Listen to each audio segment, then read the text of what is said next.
All right, looks like we got all the subscribers here. Yep, all 3 subscribers to the Bully Kid and Bullets Garage channel are here. Thank you guys for joining us in today's sum up video of the year end. So we got another one, huh? Yeah, sadly we do. What is this, another podcast, I guess you can say? I would call mine a year end summary of all the fails that I've accomplished this year. And we had a lot of fail. Oh, you did.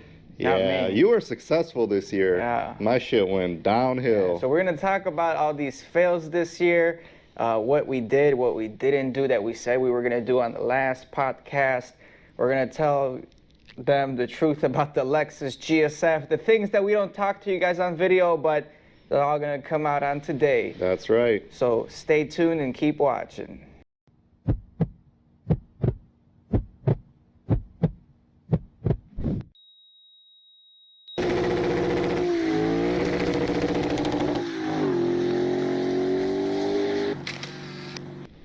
All right, man, take over.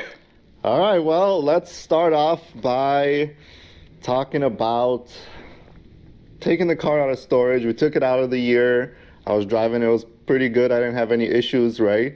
I think you were on the Vossens already, and the coils were on, yeah. Yeah, so the car was fairly good. I had no issues at the beginning of the year.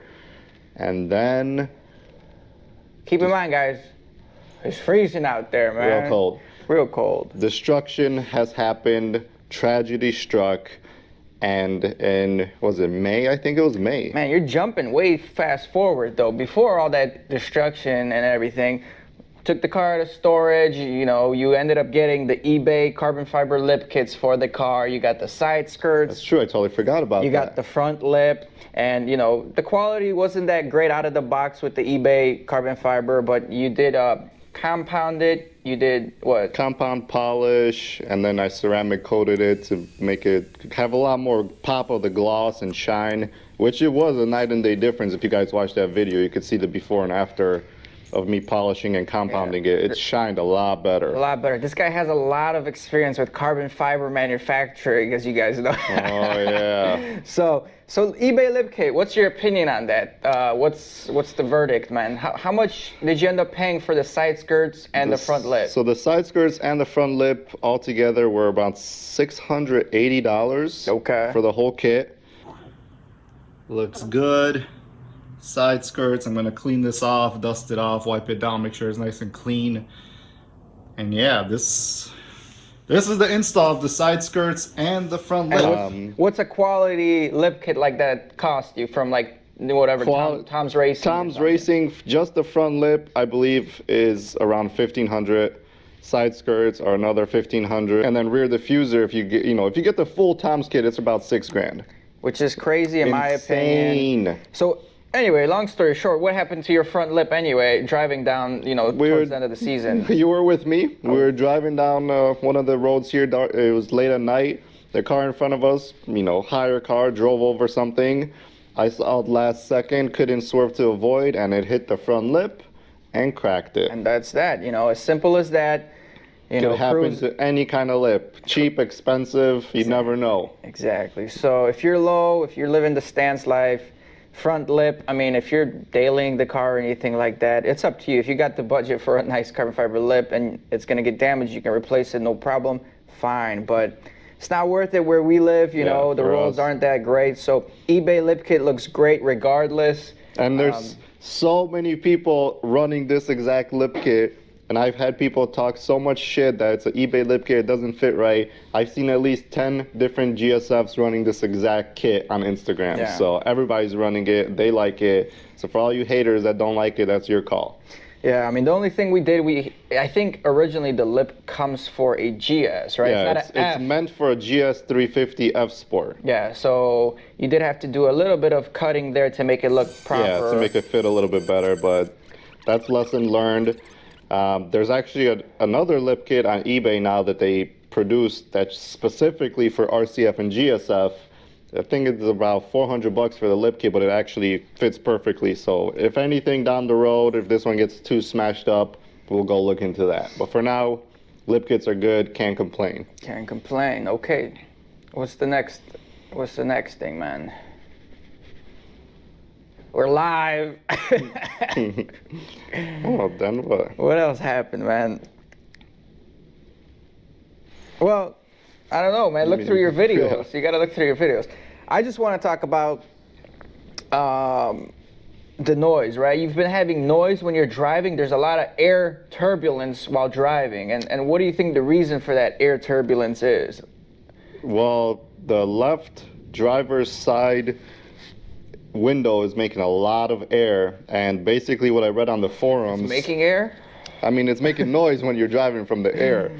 Right behind the mirror, if you could see behind my brother's head, there's a small black piece that people say air gets in between it, and that's what causes the extra wind noise. So I'm going to look into that in the spring, and I'll make a video of that. Probably just need some proper double-sided tape to close off that seal better, but it's super annoying. Like, you're driving 50 miles an hour, and you legit hear air like gushing from the driver's side window. It's crazy.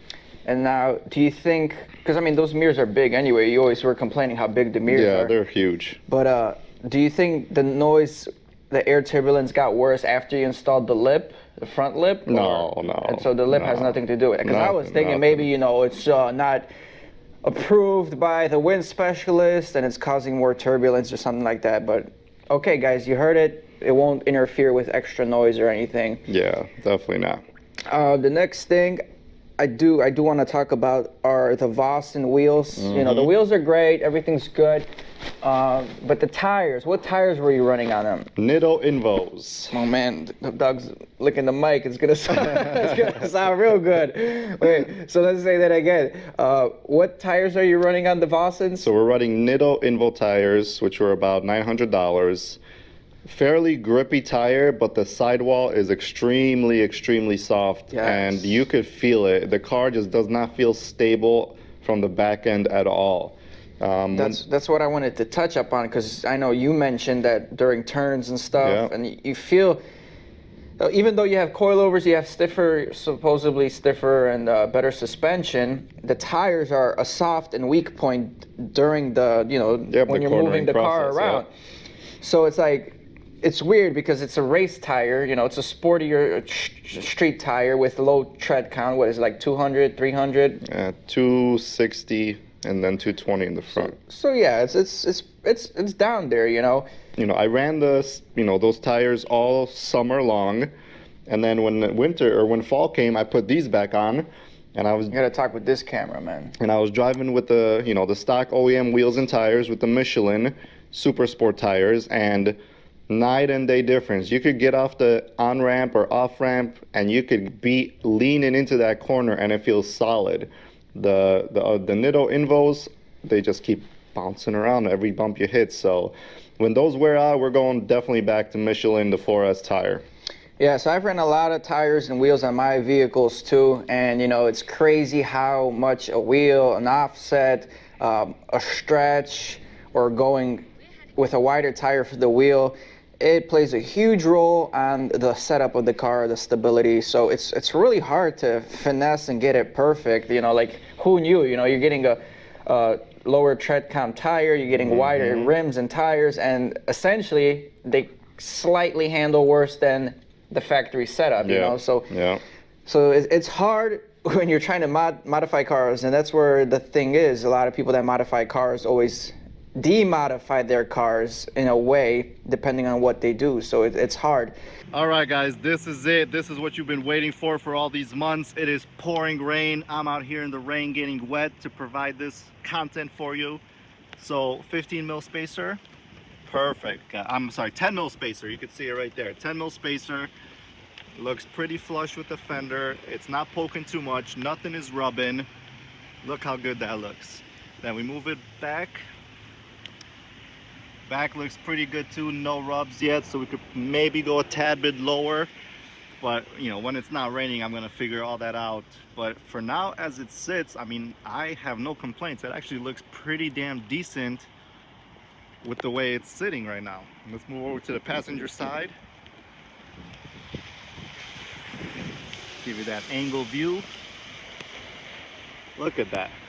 And those Nittos are, I think, stretched just a hair Yeah, a little on bit. those rims. So you think if they would be stretched, you know, that sidewall would be stiffer and such, you know, because I've ran bigger tires on a smaller rim, and that really degrades the handling of the car. It's just no feedback whatsoever. So you think you're gonna get a smaller tire on a wider rim, you know, like a stretch, and you get, you know, good feedback, but yeah, it's still giving you problems. So I mean, if you guys, because I know you had only a few choices for the tire sizes you were gonna run, right? That's why we went with these tires. Yeah, I mean, essentially. I wanted to run a conservative setup, so I knew I wasn't going to rub and destroy the quarter panels and the fenders. Yeah, don't. So If you guys are rolling quarter panels and you guys got salt or anything, I forget highly it. do not recommend rolling your fenders because they are not going to look smooth when you roll it.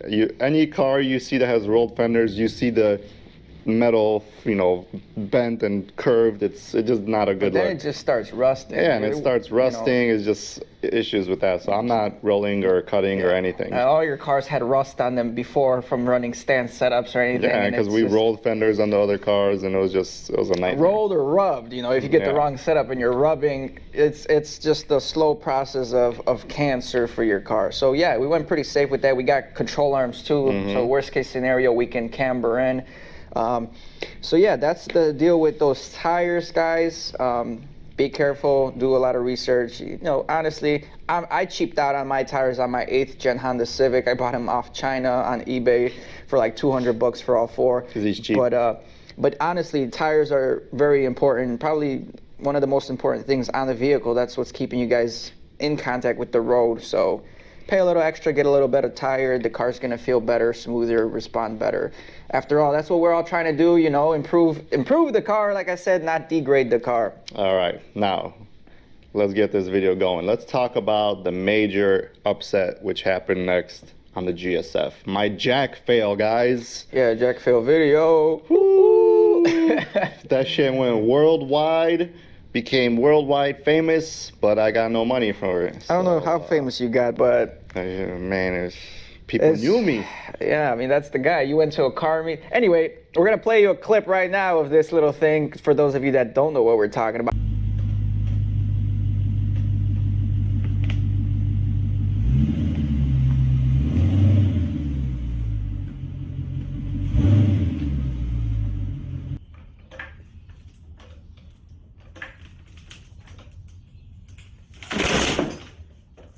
Oh my god. Oh my god. Oh my god. Oh my gosh.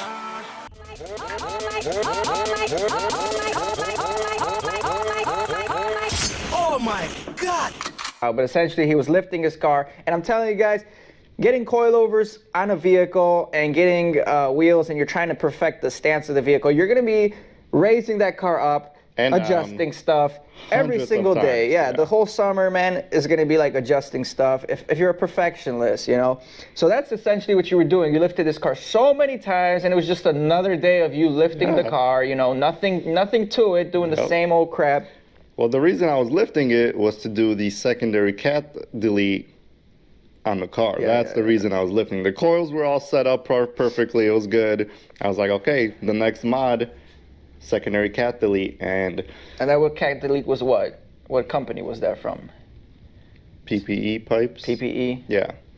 But so basically what, you know, people are saying where I messed up was I backed the car up on the ramps first, and then I started lifting the heaviest part of the car, which is the front, which you should do it the opposite way. You always This camera, buddy. You always lift the front of the car, and then you go on to lift the back since it's lighter. And I did it in reverse. I had 2 hockey pucks stacked on top of each other to clear the lips that I installed, the side skirts, and just destruction hit and caused just a spiral of effects that went downhill. For now, I gotta break the news to my wifey and my brother, and I'm sure I'm gonna get an earful from Man, here. that thing happened. It happened so fast. He sent me the damaged picture of the car, and I thought it was a joke at first.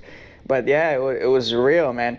Essentially, yeah, like you said, yeah, There was a lot of issues with this car. It's a pain in the butt, from my understanding, to jack these things up. Yep. The pinch welds suck, but the car is a heavy pig, first of all. So you bought Z01 add-ons. Let's talk about the Z01 add-on jack points or whatever it is. If you guys don't know what it is, I can get it right now. You keep talking.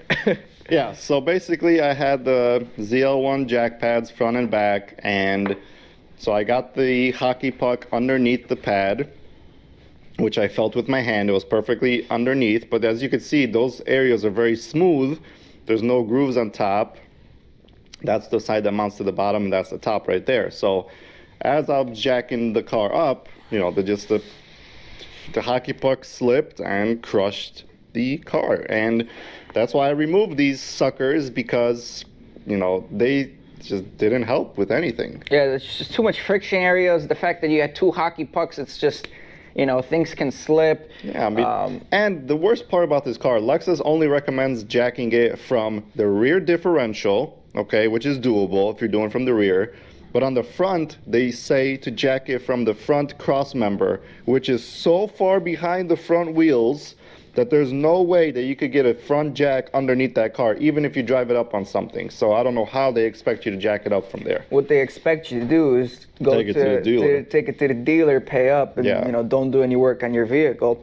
It seems like Lexus doesn't want you to have any fun and do any work on the cars. And let's talk. I don't even want to talk about it, but because I'm jumping from topic to topic, and no, we can't have him biting on that. Charlie. Nope. Come here. So, anyway, I'm talking about, Lexus wants you to have fun.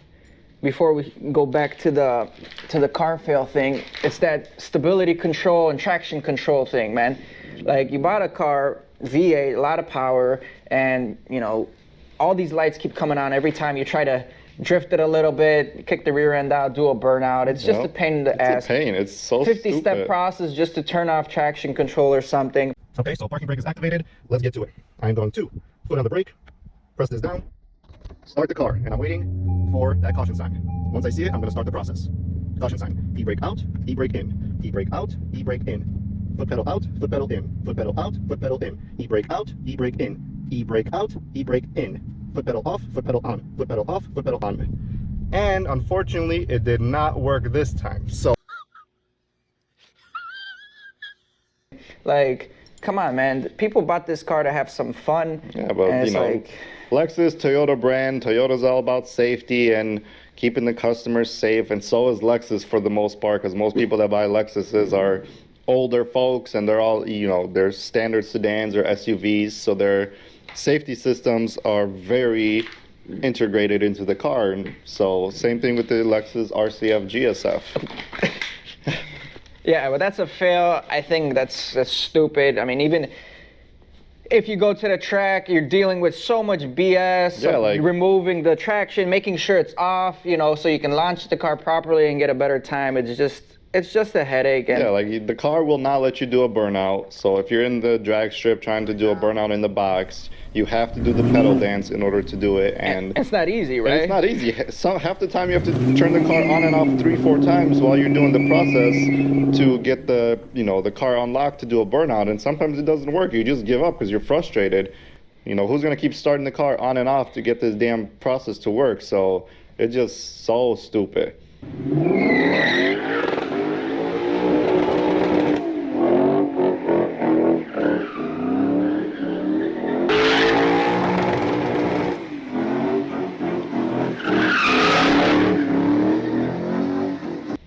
Yeah.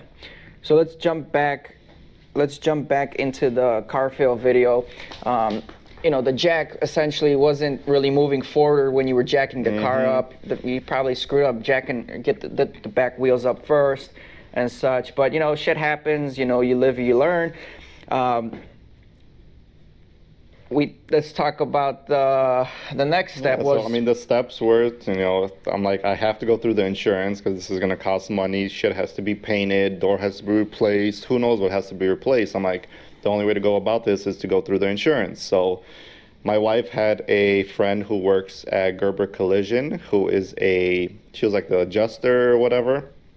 So she's like, we'll take good care of you. We'll, take pictures, give you step-by-step updates of everything that's being done, yada, yada. So I'm like, it's somebody I know on the inside. So I'm like, I took a chance and I went there, And as far as the repairs went, they repaired the door. They replaced the door. They replaced the lower rocker panel, and then they replaced the side skirt on the right side, and basically did some paint They work. just did a lot of work, They did a, door, blah, blah, blah, blending, the typical bullshit that nobody wants to deal with. Yeah, but I want to give where credit is due. The actual repair of the door and the pinch welds underneath that were repaired was a great job. Everything came out solid. Where the point that failed was the paint job. Correct. Well, that's the most visual thing you see. So, Yes, and it was an absolute disaster. Yeah, so Lexuses have like a crazy 4-stage paint, right? I mean, I know this one's a 3-stage. Whatever it is, I know I watched the documentary and they were saying like these paint jobs are, high-end paint jobs. It's not a 1-stage, 2-stage. I'm sure there's pearl metallic and all that bull. And I've been getting into some painting myself over the last year.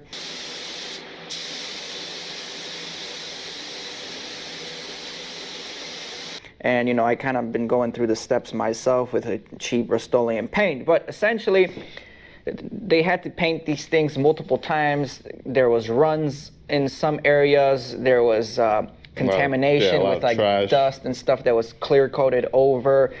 On the lower part, there was just hella scratches. It's wet sanding marks. I don't know how they were buffing everything.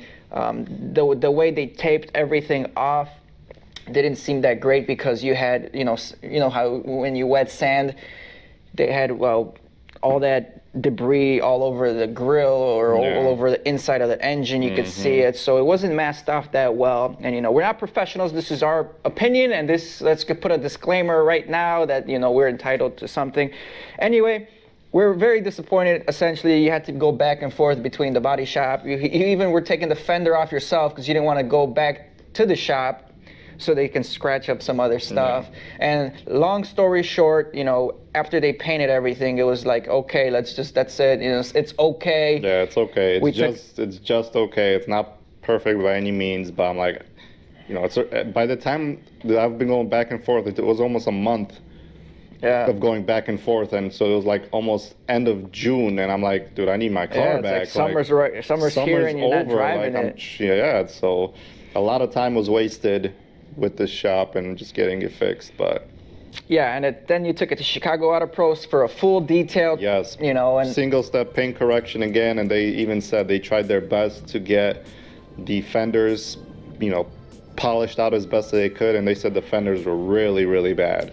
Yeah, and the paint match isn't the best. I know paint matching is always difficult, but a lot of people are gonna say that the rear quarter panel, rear door, because it was repainted twice, just nothing made sense. They just wanted to push these cars out. And even if you look at the areas that were painted, they first spray a sealer, which is like when you're painting a wall in your house and you got a green wall, you want to seal it first with a solid color to put the next color on, or the first color is going to bleed through. So the sealer they sprayed on, you could see that it's not a smooth spray out. You see these little square, like pixely areas on the paint. So even though maybe the paint looks good, that first base coat, which is the most important, isn't as smooth and doesn't lay down great. So if you look at the car in certain areas, you see a pixelated area, pixelated fender or body panel, which just looks like crap in my opinion. So, we have a local body shop by our house, which is called Auto Art. Very popular shop. They do high-end cars. That's where essentially we were going to go first, but you got to hook up there, so we were thinking blah blah blah. But this is at the end of the day, this says don't do business with friends or family or people because now that even though the job kind of isn't the greatest, you don't want to pursue that because they're your buddies or something like that. So we were going to go to Chicago Auto Pros, and actually another YouTuber, Legit Street Cars, that is also in Chicago. Not Chicago Auto Pros. Auto Art. Auto Art, yeah, my bad. Auto Art, you know, legit street cars. He's another YouTuber. And we're not just at any body shop today. We're at Mancuso Auto Art in Glenview, Illinois. And these guys work on a lot of cool cars. Chicago, and he takes his car over there all the time. We actually saw one of his videos after you went to Gerber. Yeah, and he's like, dang, why didn't we go there? Damn, I should have went there. So they're a great shop. Another great shop around the Chicagoland area is, I believe it was called AJ's Auto Body or something. One of my buddies with a BMW went there. They did a great repair. They're a little further out, I think, in Palatine, but I heard great things about them. And I work at another place, and this one lady got her car painted, the whole car, because of hail damage. And I was really impressed with the quality of the work they did, and I actually asked her for the body shop. So that's called European Body Shop, and it's on 4080 North of Broadway in Chicago. Fantastic job. The clear coat and everything was fantastic. Really impressed compared to Gerber and what they did. Because remember, Gerber is like a Jiffy Lube. There's so many of them. You know, the quality from one to the other can range so bad. So I'm sure experiences between one or the other is going to be big. Anyway, that's the story. It was the biggest headache ever. Biggest headache ever. Longest time-consuming headache. Yeah, and it sucks because, like, you know, you already know the original paint is the best quality. It's the strongest bond to the panel and such. So it sucks when you got to repaint the car. You're really losing a lot of value to, you know. But it is. I mean, it's not. You still got a clean title. It's not. Like, they can't salvage the car from what it is. And a lot of people saying, oh, the resale value, you know, whatever. That's a good point that you brought up. I actually asked Alan to give me a Carfax report off of this. So I want to see what it says, because it might say, you know, rebuilt or something. Yeah, it's not going to say rebuild. Rebuild is when they would say the damage is more than the car's worth. Or they give you a salvage title first, then you rebuild it. Then it's a rebuild title. Okay, yeah. So no, it's a clean title. I asked him to run a Carfax so I could see what it says. So I'll update you guys on that in the next video. But let's move on, okay? So we got the car back. The next step was to let the paint cure before I took it to Chicago Auto Pros. So we went ahead, me and my buddy Adam, who helped me out welding this exhaust. We did the secondary cat delete, and man, did it wake up the car. Oh yeah, it sounded great. It was so deep and beastly sounding. On the exterior, I was fully in love with it. I mean, amazing sound for basically just muffler delete and secondary cat delete. And we'll put a clip in there right now.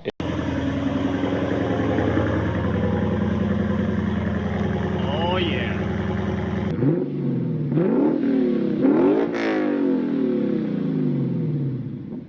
But so we got the car. I've driven it all summer with the secondary cat delete and the muffler delete, and I loved it. On the interior, yes, it was hella loud. And you know, there was some little vibrations because you're not running any mufflers, which is to be expected, but the sound was phenomenal, okay? So after the secondary cat delete, took it to Chicago Auto Pros. They did a single-step paint correction. We already talked about that. Yep, I brought it back, and I ceramic coated the car once again with Crystal Serum Light, which is a very good ceramic coating, way better than the Adams that I used previously. And then I topped it off with 2 layers of Exo.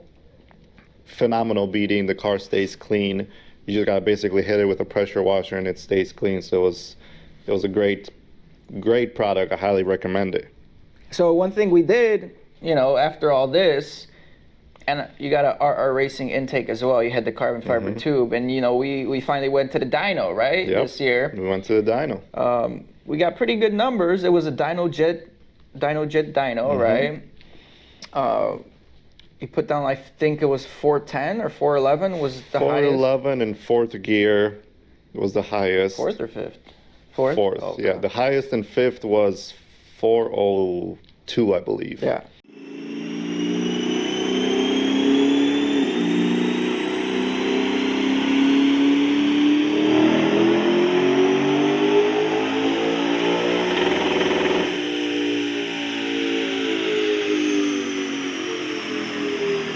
But still, pretty good numbers to the wheel, Yeah, and a lot for of people. base. Let's tell a lot of people what wheel and base horsepower is. You know, a lot of people say, "Oh, 410 horsepower." They claim 468 horsepower. Yeah.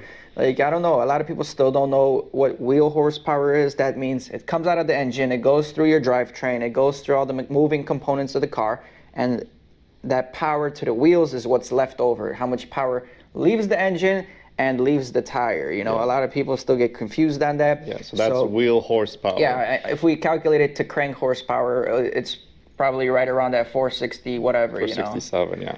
So crank horsepower is what the manufacturer says the engine itself makes, probably on an engine dynamometer. Yeah, exactly. Not pushing the power to the wheels. It's a different reading. Drivetrain lost 10 to 15%, you know. Correct, yeah. So we did that run with my muffler delete and the RR Racing intake, and that's it. That's were the only mods on the car, which were decent numbers. Couldn't complain. I mean, it is what it is. You can't... Yeah, for no tune, for basically no tune, basically no real mods. Yeah. It was pretty good. Let's see. Then we had more issues with the car. Remember how my brakes were making all this noise? Yeah, so there was a lot of noise issues this season. A lot with of the car. issues. I It's mean, mind-boggling. it's just crazy for Alexis, and we just we have a new noise issue now that he'll talk about. But it started off with clunking in the front. Then you had to double check everything, make I sure was checking tie rod the ends, sway bar end coils, links, everything. That was making sure it was all tight, which it was. And then one day, I took the wheels off and I'm tightening the brake calipers, making sure everything's tight. And I kind of wiggle the brake pads with my fingers. The front ones were slightly loose, and the way I was hearing the sound, it sounded like it was coming from the front, but it was honestly from the back. Just with my fingers, I can move the pads up and down and slightly side to side. No, once you get it going.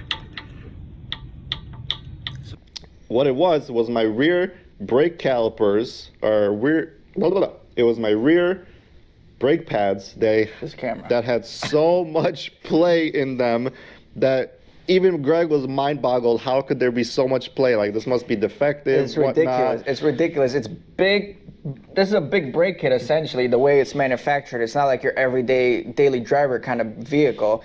But the way these things are made, man, it's just so basic and cheap, and there's so much movement. Yeah, I mean, again, a reminder, we're not running OEM pads, we're running Tom's Racing pads. But any manufacturer is going to have the same specs, essentially, but these things were making so much noise. But the funniest thing is, remember, we put... Wow.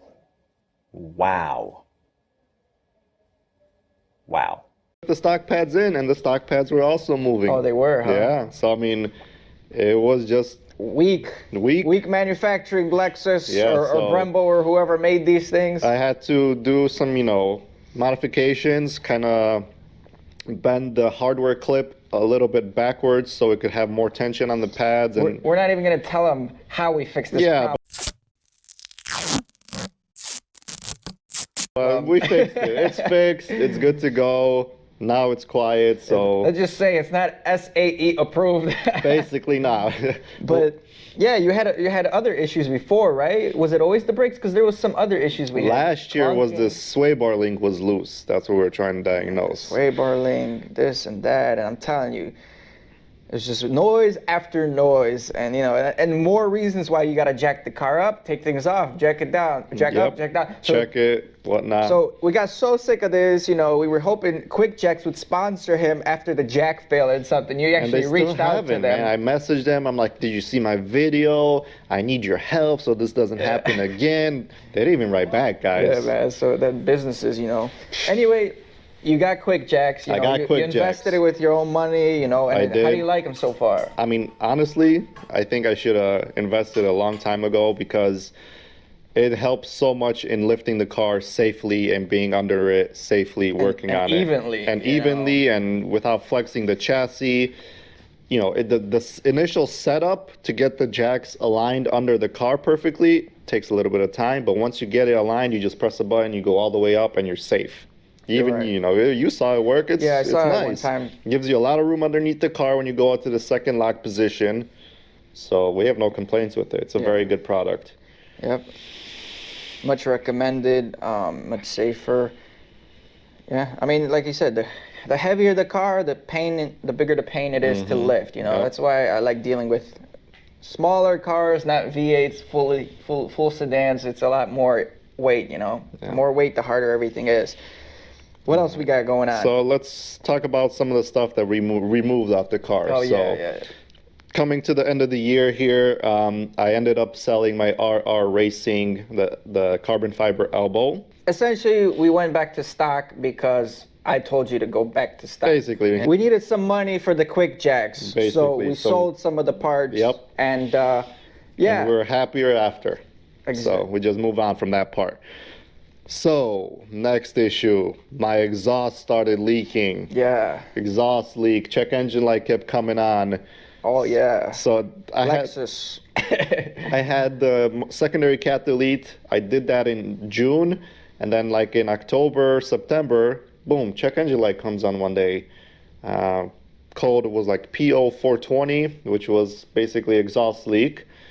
So we looked underneath, and sure enough, it was leaking on both flanges. It was hard to see, but It was then hard to see, but on a once- cold start, I think, and a cold day, you see that air hissing Yeah. out through there. So like I was mind blown because, you know, technically we did reuse old gaskets, but I needed to buy new gaskets, take off the old, replace them. We used some gasket maker and it closed it up and it was good. It was good, and he said, this is never getting unbolted again. I'm Never, putting hella ever, ever." sealants on, hella gasket maker. And then next week, he's like, hey, I'm ordering a new exhaust. And then next week I'm like, Greg, there's so many rattles in the car. I need you to come help me find where this rattle's coming from inside the dashboard.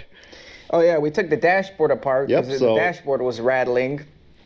Also, and it's like I come to his house and I see the whole car apart, the dash, The I'm whole like, radio was out, "Dang, the man, this is center a- vents were out, everything was out. This is a Lexus, man. This ain't no Honda Civic. Like, I can't deal with rattles. I gotta find where this rattle's coming from. I'm telling He you, was- man. he- Noises, all these noises. I hate noises, guys. My hearing is too good. That's the problem. Yeah. So we couldn't find the noise. It was probably from just the frequency of the muffler delete, kind of, Resonating and throughout the everything, car, throughout causing the metal noises. chassis. It was cold, so just more frequency. Metal is, harder.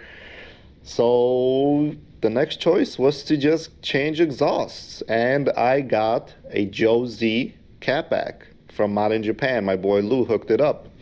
Yeah. What do you think about it?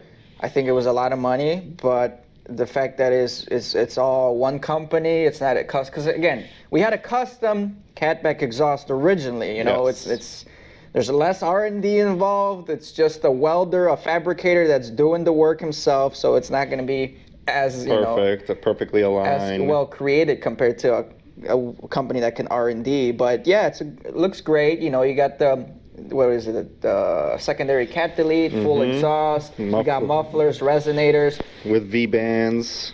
No, I'm talking about the. Oh, the Joe Z, yeah. The Joe Z. Yeah, so the Joe Z has basically no secondary cats. It has resonators and mufflers, and it sounds amazing. I love it.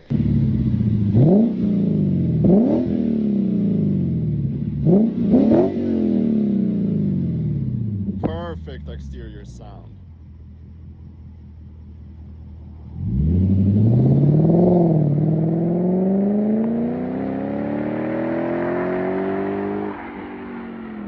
Sounds great. It suits the car It much does. better because the other one was just like More hey, I got a Liberty Walk. That's what it was trying to. It was trying too hard to be what it was, but it did sound great in my opinion. Yeah, I But love the sound, but overall, with the quieter interior of the new Joe Z, it's good. It's a good balance between power. And speaking of power, the car felt so much faster once we put the Joe Z on.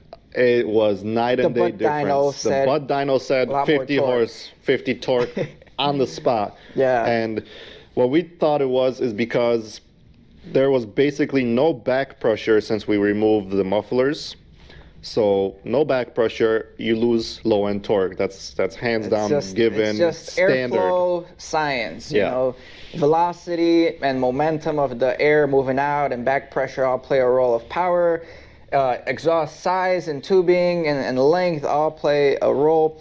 Same thing with intakes, whether back in the day when you had a cold air or a short ram, you gain either low end power or top high end end, power. Even with my car, my 8th gen Civic, I have a stock exhaust right now. Feels great down low. Once I put a SI muffler on there, the top end increased a lot, but the low end died out on me. And then when I did a no muffler at all, you know, I did just an open axle back, there was no power. There was like no low end power. So I know what you're saying, man. You know, you And open her up more without forced induction or anything, it's not worth it. Yeah. You gotta consider that back pressure on a naturally aspirated You car. sure do, because I'm telling you guys, the car with this big 5-liter V8 felt slow as hell from anything below 3,000 RPMs. And for city driving, that's where I always was, and it just felt terrible. I was And like, again, that is just our opinion. I was like, why does this car feel so slow? Like, I couldn't put my finger on it, but we put the Joe Z on. We went for one pull. Still recording, right? Yeah, it looks. 36 minutes. We went for a couple, you know, we went for a drive. I did the first pull, and we were both like, looked at each other like. Okay, no memory left. So talk to yours now. Wait, hold on. Hold on. We gotta adjust some stuff, ladies and gentlemen. Ladies and gentlemen. GoPro, stop recording. Okay, my card's full. So let's just connect this to your thing. Pause it. Diagnostics. Diagnostics. No, not diagnostics. I'm just gonna run. Where the hell do I have that? You keep talking, but I'm gonna get secondary audio in case this isn't picking up. For sure. Anyway, we installed the Joe Z exhaust, went for a drive, and we're just like, why does this car feel so different? So much more low-end torque. And I was in love. Like, sure, it was not as loud on the exterior, but it's a clean, smooth, non-raspy tone, which I 100% love. It sounds great on the inside. It sounds great on the outside. The car has power and torque.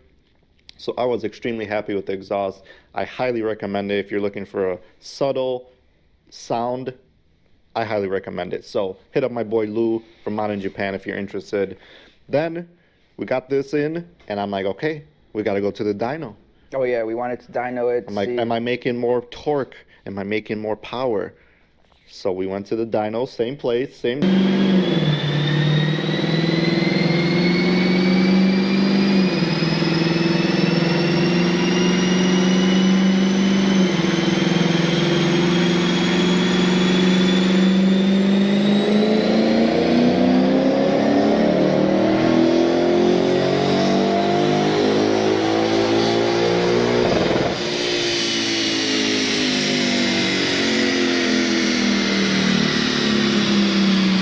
The car did make more horsepower. I was, pleasantly surprised. I'll post a picture of the final numbers right here. But the car basically, the second fifth gear pull, and the car made, I think, 420-ish horse. And the torque, basically, the peak torque stayed very consistent. It's like 389-ish. So the car right there, it made power on the dyno. It made power in my butt dyno. So I'm very impressed with the exhaust, and I'm very, very happy and pleased with it. And so is you, so is my wife, so is everybody. Sounds good. Yeah, it's not bad, not bad. Still slow, but Yeah, for what it is, the car is slow. for just a V8, little 5-liter. 5-liter V8 that it's just not bad. gets 14 miles a gallon. It's pretty slow. But what are you gonna do, So the dyno went through. What else we got going on? Basically, Okay, hold on. You still got an AEM intake that we're trying to sell. AEM elbow. K&N intake. K&N intake. It's a K&N elbow that I'm trying to sell. If anybody wants it, hit me up. Give you a good price for it. And then we're also trying to sell your old catback or custom catback exhaust. So if anybody is interested in basically from catback, my original mid-pipe that's been modified with the muffler delete, let me know. Also, it is for sale. Local would be best because shipping is probably going to be a nightmare. No shipping on there, man. Yeah. So if anybody's interested, message me below or send me a message on Instagram, and we'll see what we could get figured out for you guys. Then, basically after that, just drove the car. Everything was good. I had no rattles. Then the car, I did an install first, then I found this rattle. So a couple weeks later, I'm on Facebook, browsing Facebook, and a fellow RCF, GSF owner posted up for sale his Stance Cup Kit. Oh yeah, the cup kit. So I'm like, New, this cup kit is like $750. This guy was selling it for $550. I'm like, if you ship it to me for $500, I'll take it. So he agreed. Send it up the next day. I got the cup kit, which if you don't know what the cup kit is, check out my video. But it's basically, it looks like a cup that you put on top of your coilover spring, which connects to an air line and a compressor. And basically, you hit a switch and it lifts your car up enough to clear driveways. It's essentially air suspension, but a lot of people have it confused. It's not an airbag. It's not airbag suspension. It's not airbag. Because you don't drive with the cup kit lifted. It's only used for getting in and out of steep driveways, stuff like that, not to be meant driven up high. Because once you air up, you're basically compressing the spring. So if your spring rate is like 14 kilograms per whatever inch, that thing, once you air up, it compresses the spring so much that the spring becomes so stiff, so you cannot drive with it on. Yeah, so and when you air down, you still keep your regular drivability of your coilover, so you still get the good quality handling. Because a lot of people say if you get airbags, you know, the handling and the track setup isn't as good, you know, they can't, it doesn't beat a coilover.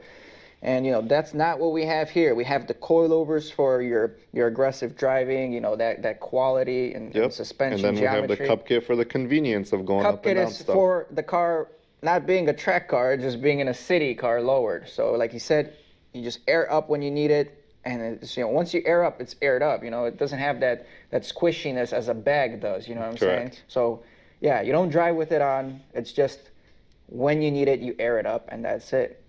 So it was nice. It worked out good. Yeah, it works good. I'm able to pull into your driveway now. Yeah, it's nice. The fact that, you know, you don't have to screw up more lips when you're going on car shows or something like that. Yeah. And now I could basically, before if I was going downtown to eat for dinner or an occasion, I'd be like, okay, I can't take my car because there's probably going to be a steep driveway or steep parking garage entrance and I won't be able to get in. Now I could be like, we're going to air up and we could go wherever we want. So we're not as limited. Yeah. So let's keep fast forward because this is getting long. Yeah, so let's keep going. As soon as I installed this cup kit, I started driving and I started hearing what sounded like a rear suspension clunk. Another one. Another one. Another one. Another one. Another one. Another one. Another one. And I was like, don't copyright that, okay? Now we're gonna play the music video right when we said that. I'm not good at editing. I will edit this. You'll edit this thing, bro. This. So I start driving the car, and what sounds to me like a rear right suspension clunk when I'm going under low speeds and uneven angulations. When I'm driving straight, going over a speed bump, there's no noise. So it was mind-boggling. Like, what the hell could it be when it's only making noise when the car is going from left to right, shifting? I first disconnected both rear sway bar links. Sound is still there. Okay, I checked all the bolts and nuts on the suspension, you know, the coils. I gotta stop you right there because you still do all the work by yourself on the car. You lifted it, like I said, trillions of times.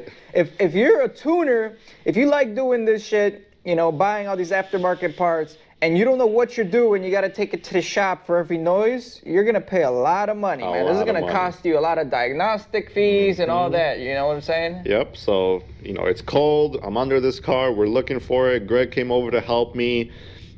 I stuck his ass in the trunk, we went driving around the block to try and figure out the noise, and he even couldn't pinpoint it himself, so I'm like, let's take apart the rear coilover.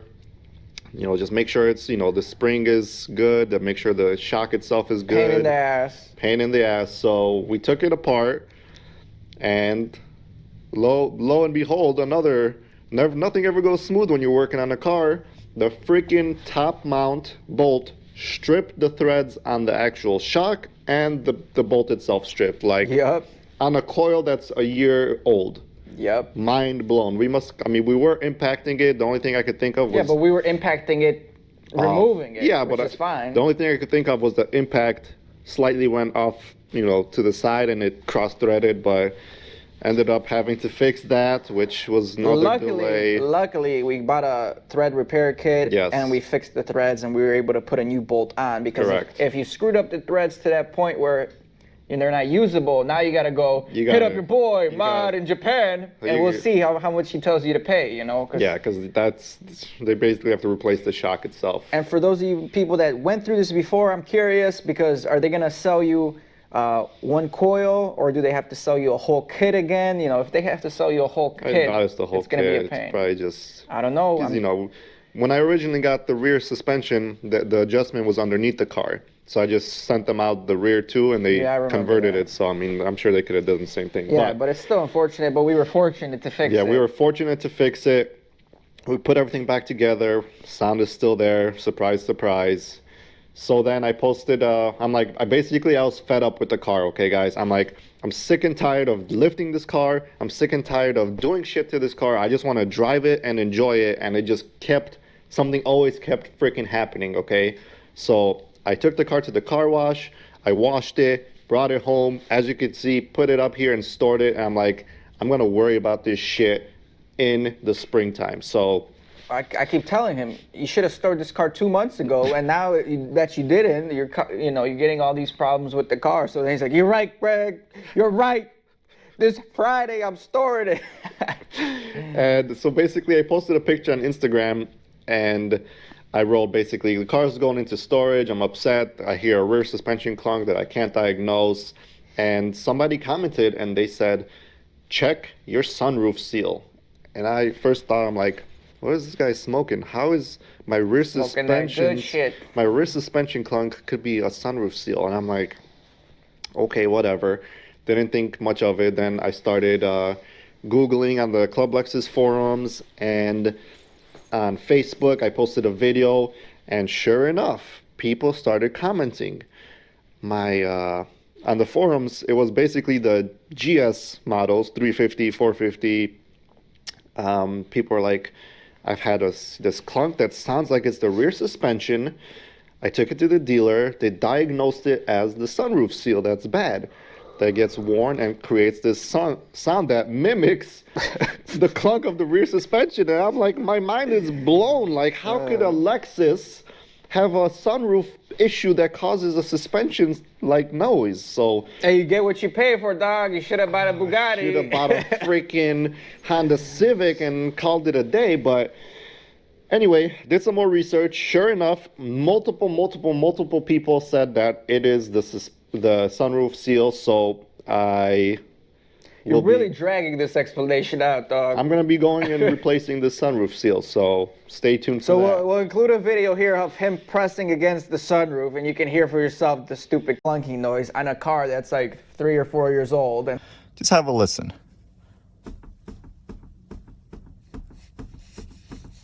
how does a sunroof seal go bad? I don't know, but it is what it is, you know? You Yeah. never know what you get.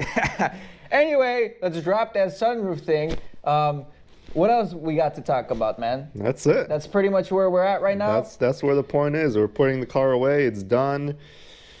All right, so To be continued next year. one thing I'm disappointed in, we didn't hit up the track. Obviously, you had your own issues with Because the of paint, with all this that's stuff. what delayed it. The whole So, year. you know, Everything just failed from The there. check engines, yeah, we didn't hit up the track, but hopefully next season we can go to a dang track event and just do a couple of runs, see the quarter-mile times. We'll probably take these factory wheels, right? Because they're smaller, Yeah. they're lighter, and the tires are wearing out. So we'll probably take those to the track. That's what I want to see. I think they said the car runs factory a 12.8, if I remember correctly. You know, That's what it runs. I think a 12.8. Man, I could be wrong. I hope it's 12.8, but it might be a little more. We'll see. But we'll see what you get down. You know, what you put down, because you've never been to the track. You know, you drive it like a baby most of the time. So that's something I want to see next season. Tell me what your, best thing you did with the car this year was, and the worst thing you did, either whether it's mod or experience. Or we know the experience. Yeah. I think it's hard to say. I think the best thing that I put on was the Josie exhaust, because I got that low end torque back, so the car is a lot more pleasurable to drive around town for sure. What about what would you say to new Lexus fans or owners that are looking to buy a GSF or RCF? I mean, if you guys are looking to get into this car, stock, the car is stands too high. It's too much wheel gap. It's too quiet. It definitely needs an exhaust. Personally, I feel for the money that you pay, new, it's way underpowered. Used, if you get a good deal, that's, you know, Yeah, it's new is different. way overpriced. Way overpriced, man. So, I mean, do your research. If you like the Lexus brand, the reliability. Hey, don't forget, this is just our opinion, and you modded the car, so you know you can't blame Lexus for the problems you're having after modding the car. That's true. So, but I mean, you know, it's fairly a decent car, but make your own choices. But I mean, what mind boggles me the most is, you know, and I see it from you and all these other people. What is the possibility for the car? You know, you got your intake, you got your exhaust, you got your headers, and then you got to pay an arm and a leg, get a tune, you know, and that's all you can get. You get your, you know, 40, 50, 60 horsepower, you know, you probably lose some low-end power from all that, and that's all you get, you know. Yep. And then you start digging with anything else you could find because there's nothing else to do with the car, you know. You're vinyl wrapping everything, or you're tinting the taillights, or you're tinting this, because there's nothing else that's keeping you entertained unless you got buku bucks and you get a supercharger or something and, you know, go all out with these cars. But that's not practical, you know. So my opinion, you know, if you live in a city, this is too much car for the city. Yeah. The gear ratios are too long. Way too long. To enjoy the car in city streets. Mm-hmm. If you live further out, suburbs, long roads, you know, wherever, be better. Open her up, pull, you know, go through the RPMs. If you live in the city, my personal opinion, get something 4, 5, 6 cylinder turboed, get that instant power, instant torque, low end torque, maybe shorter gear ratios, you know, like that's where the fun is at, you know. It's like, you know, a lot of people overbuild the car, you know, whether it's turbocharging it and making too much power. Even with turbos, you go up to stage 3, stage 4. Bigger turbo. You lose so much low-end power, that drivability. You really got to see and dial in what the car's purpose is, where you're using it, you know.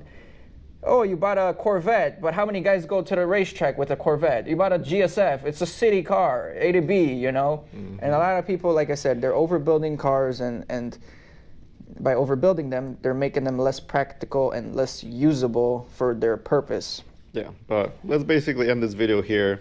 What he said is true, but don't get me wrong, I do love the car. I'm just very annoyed with all the issues and clunks that I've had. It was a bad year for me.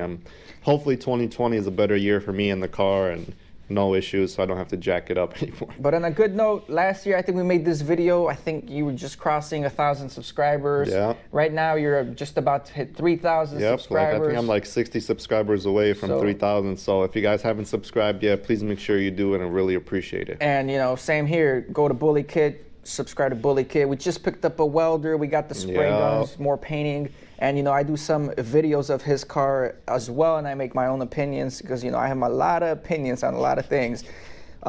Next season, 2020, what can we see from Bullet's Garage? We're going to go to the drag strip. I want to go to the track, and that's it. Drag strip and track, same thing. You mean like a circuit? No, drag strip is a drag strip, and then like an autocross type thing. Yeah. You just stick to the drag strip straight line. You know, we don't want no more problems. We don't want no more problems. We don't want no upper control arm snapping, right? Yeah. Shit. Yeah, man. Well, hope you guys enjoyed this video. We're gonna end it right here. It's a long video. I got a lot of editing to do between 2 cameras and all these audio sources. If you're a Lexus fan, man, hope you guys enjoy his channel. He's got some, you know, always some content. He spends a lot of money that he doesn't get reimbursed by YouTube. So, like I said, like that video, smash that like, share it so he can keep growing and maybe, you know, provide better content, better modifications for you guys. And that's all I gotta say for today. Merry Christmas, everybody. Happy holidays. Happy New Year. Hopefully we get this video up by then. Yeah. And yeah, catch you on the next one. Peace. All right, guys, let's go because it's freezing.